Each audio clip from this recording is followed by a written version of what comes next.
Industri otomotif Indonesia telah berkembang sejak era 1970-an. Namun, belakangan ini, sektor ini menghadapi tantangan berat.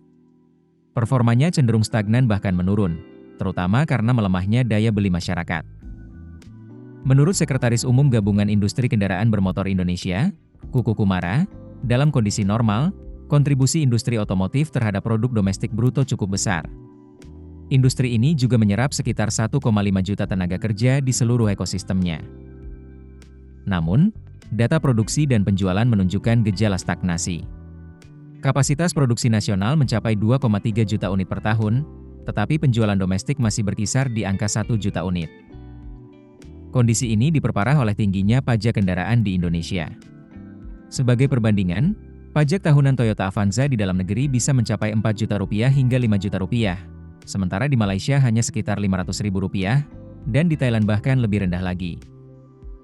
Dengan beban pajak setinggi itu, masyarakat mencari alternatif, termasuk membeli mobil bekas yang pasarnya mencapai 2,6 juta unit per tahun.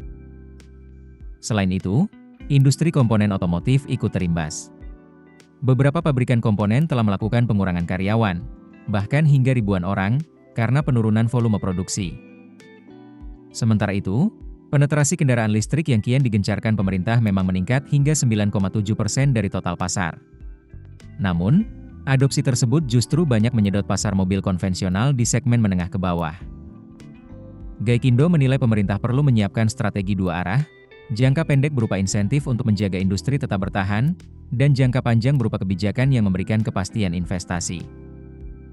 Dengan populasi Indonesia yang mencapai 280 juta jiwa dan rasio kepemilikan kendaraan baru 99 unit per 1000 penduduk, potensi pertumbuhan otomotif masih terbuka lebar.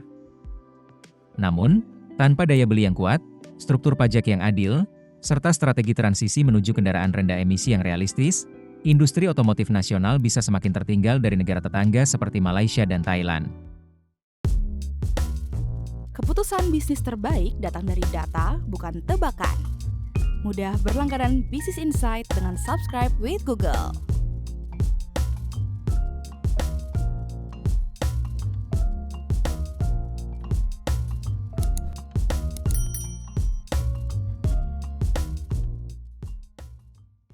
Download aplikasi Kontan sekarang di App Store atau